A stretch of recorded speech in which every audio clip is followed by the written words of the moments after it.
Hey, what's going on there, guys? I'm back here today with another deck tag for you. Today we're going to be taking a look at a standard deck, and it's Jund Midrange, and it's going to be an update for it.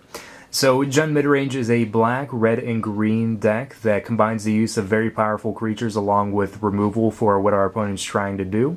So ultimately, we'll try to disrupt our opponent's plans, and especially if they're creature-based, we can overcome a lot of adverse situations, and we just swing in with all of our dudes.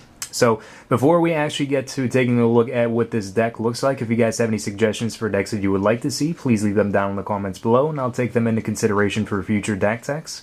Also, be sure to check out the playlists in the description below, where I have all the previous decks that I've covered on the channel, as well as some gameplay of some of the decks that I've made on the channel as well.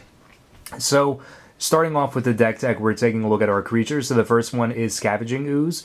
This is probably one of the nicest additions that we have from M14. It's a 2 power, 2 toughness creature for 2 mana, and for 1 green, we exile target card from a graveyard. If it's a creature card, we put a +1/+1 on the Ooze, and we gain 1 life. So the Ooze is really nice for disrupting any graveyard-based interaction decks.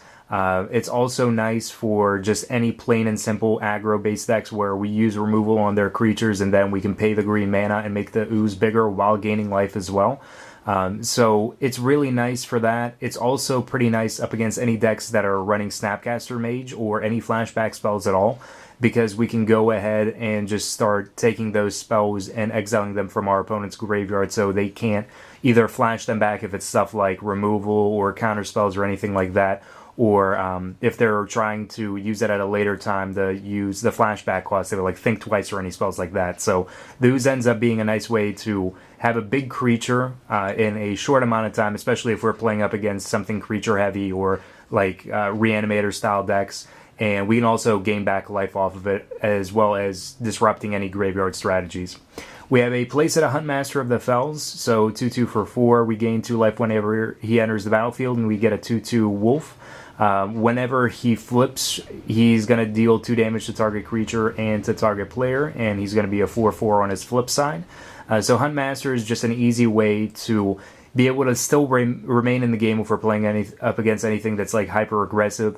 He also provides to be a small source of removal if he ends up flipping, but ultimately he's just one of those really nice mid-range creatures that if it's a clear board and your opponent's not doing anything, if they're in top deck mode and they're just top decking lands, he gets to flip and then you just get to swing in for a little bit more.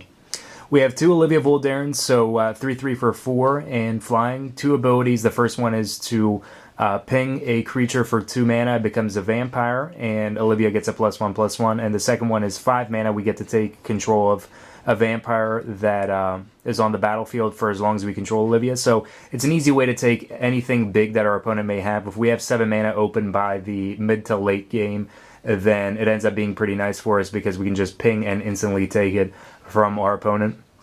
But ultimately, if we're playing up against any deck that doesn't have any removal for Olivia, it's pretty much just going to topple the board state because we can just start taking their stuff pretty easily. Olivia is just another really easy way. Even if we have to start pinging our own creatures, she becomes a whole lot bigger too. We have a playset of Thragtusk, which is pretty straightforward and standard as far as Jund Midrange goes. Every one of the Jund Midrange decks are going to be playing Thragtusk as a playset, pretty much the exact same way as decks running Restoration Angel would like to play Thragtusk as a playset as well. But Thragtusk, 5/3 for 5, enters the battlefield, we gain 5 life, leaves the battlefield, and we get a 3/3. We have 2 Liliana of the Veil, which is pretty nice for being able to kind of win the attrition war, where we don't really worry about the lands that we have in our hand and the cards that we have remaining, because generally the things that we're playing need to be dealt with as it is in Jund. So being able to throw our opponent off and make them discard cards is definitely going to be nice for us, especially up against decks like Control, where the more cards they have in their hand, that's definitely going to give them a good advantage over us, especially if they're holding back counters or anything like that. But Liliana is going to allow us to force players to discard cards out of their hand with the +1, which generally we're going to go for any removal that isn't relevant for us. If we're playing like up against Control, we start discarding Pillar of Flame or like Tragic Slip because it doesn't do us any good. We can also just start discarding lands if we really don't need them, if we're already on tact with our land drops and everything like that. Her -2 forces target player to sack a creature, so with that we can have a nice game up against Bant Hexproof where we can't target most of their creatures, and we can get around that by forcing them to sack with Liliana as that removal outlet. So she ends up being nice for that. Up against like any aggro-based deck that's not really too hyper-aggressive, Liliana ends up being pretty nice. And up against other mid-range decks, she's pretty nice because they won't necessarily be flooding the board every single turn with dudes. I also have Garruk Primal Hunter as a 2-of. So Primal Hunter is 3 loyalty, and he is 5 cost. +1 is going to make 3 3s each turn, which is pretty optimal for us. It gives us some at least decent jump blockers. The -3 is going to allow us to draw cards equal to the greatest power among creatures that we control, and the -6 is going to give us 6/6 for each land that we control, which isn't bad at all, especially with Jund midrange with things like Farseek. If we hit that ultimate, it ends up being pretty nice for us if our opponent doesn't have something like Supreme Verdict or Terminus or any board wipe of that nature. But the Primal Hunter, basically, you just make a lot of 3/3s and you can draw off of things like Thragtusk and Olivia, or even Scavenging Ooze if it's big enough, and we can draw a decent amount of cards and fill our hand up. Then going off into our removal, we have 2 Pillar of Flame, which is for any of the small creatures, especially things like Voice of Resurgence, so we can get rid of that and not have to worry about it dying. I have 1 Tragic Slip for any creatures that are a little bit smaller. If we can kind of play in conjunction with another removal spell that we have, we can kill off another one of our opponent's creatures, and then we can use the slip to get rid of something bigger. It's equally as good up against things like Predator Ooze and Falkenroth Aristocrat to be able to get rid of them. So the Tragic Slip is pretty nice for things like Mono Green that are running Predator Ooze and Aristocrats that has Falkenroth Aristocrat. I also have 1 more that I like to side in for those matches.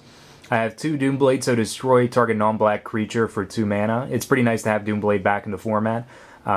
There are some things that Doomblade doesn't hit, so we can side it out if it's not as relevant for us, but there are still plenty of things that Doomblade does hit, and we definitely want it at least like as a 1 or 2 of in the board.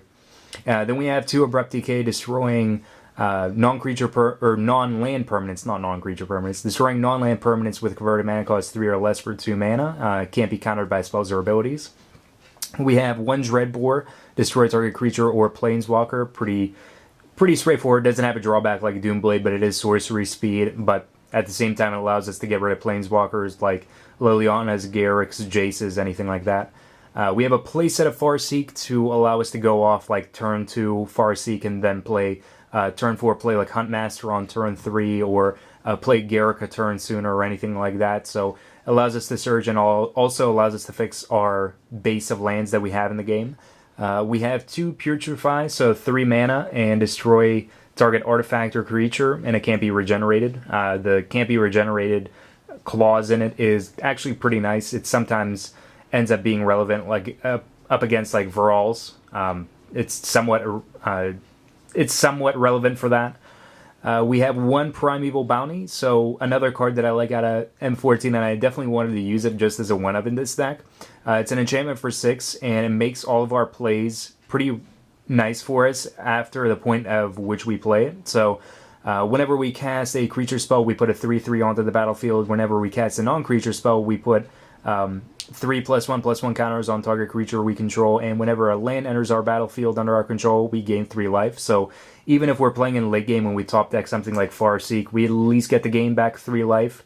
If we're playing up against like a matchup where our Pillar of Flame isn't really going to do anything, we could at least make one of our creatures, if we have one bigger. We go Pillar of Flame our opponent, and then put 3+1/+1s onto like a creature like Scavenging Ooze, Huntmaster, or like even Thragtusk or Olivia. So the Primeval Bounty ends up being really convenient to maximize the amount of things that are going on for us, even if we're just hitting land drops off the top in top deck mode. And then the last spell that we have is Bonfire of the Damned as a 2-of. So double X and 1 red deals X damage to target player on each creature he or she controls, and it has a miracle for 1 X and 1 red. So Bonfire off the top is just going to let us board wipe any things that our opponents have, any creatures that are pretty much in bounds for being able to be removed by Bonfire, especially if it's like mid to late game. We can usually hit an X cost that's going to be pretty sizable. I only wanted to have it as a 2-of just because whenever you start running 3 or even 4 copies, there's a high chance of you starting off the game with it, and it's definitely less powerful in your hand than it is being able to top deck it and play it from there. And then we have our lands, so we have a playset of each of the shocks in our colors. So we have a playset of Overgrown Tomb, playset of Stomping Ground, and a playset of Blood Crypt. And then for our other dual lands, we have a playset of Woodland Cemetery, 3 Rootbound Crag, 2 Dragonskull Summit. And for our utility lands, we have 2 Kessig Wolf Run and 2 Cavern of Souls. And the Cavern of Souls, I just like to have it in there because I bounce around a lot with where I play at. So I can never really scope out whether I'm going to be playing up against control or not, so I just tend to have it in there. If you don't have a lot of control in the meta, then you can just go ahead and run forests instead. It makes Garruk a little bit more consistent so you don't have the awkward situation where you're at double green and you need triple green for him. But the Cavern is definitely really convenient up against any of the control-based matchups, so things like Olivia and Thragtusk will actually resolve for you and stick on the board. So that's the main board that we have for Jund Midrange this time around. Now let's jump over and take a look at what we have in the sideboard.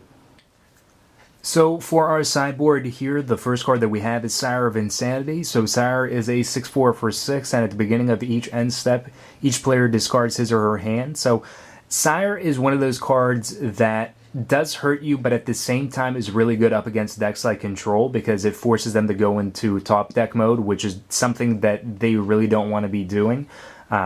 Decks like Control definitely want to maintain a huge hand of cards and be able to play off of a lot of things and have a lot of responses for what we're trying to do, but if they have an empty hand and they're forced to play off the top of their deck, they're less likely to find resolutions to things that we're playing. And Jund is going to be one of those decks where we can typically play out situations a whole lot better off of our top deck than most other decks can. So the Sire ends up being nice up against really, really slow matchups. I have 2 Slaughter Games for things like mid-range control and combo or reanimator. So Slaughter Games is 4 mana, can't be countered, and we name an all-land card and then search target player's graveyard, hand, and library for all copies that they have of it, and then they exile them. So up against like Reanimator, we get rid of Angel and Unburial Rites. Up against like any combo decks, we can take their pieces like Angel of Glory's Rise. Up against like other decks like Control, we can go and take things like Sphinx's Revelation. We can take win conditions like Jace Memory Adept, but it really just depends on the matchup that we have, and Slaughter Games can end up just really turning the tide on the game and what our opponent can ultimately do up against us and what they can draw into. I have 2 Underworld Connections, again for like the slower matchups. It's a 3-cost enchantment and enchants a land, and the enchanted land has tap, pay 1 life, and draw a card. So against decks like Control, we don't really mind losing the life off of Underworld Connections, especially to be able to draw cards. And it can really push us up and over if we're not hitting land drops, or if we are hitting land drops and we're top decking land and we want to be drawing into something else.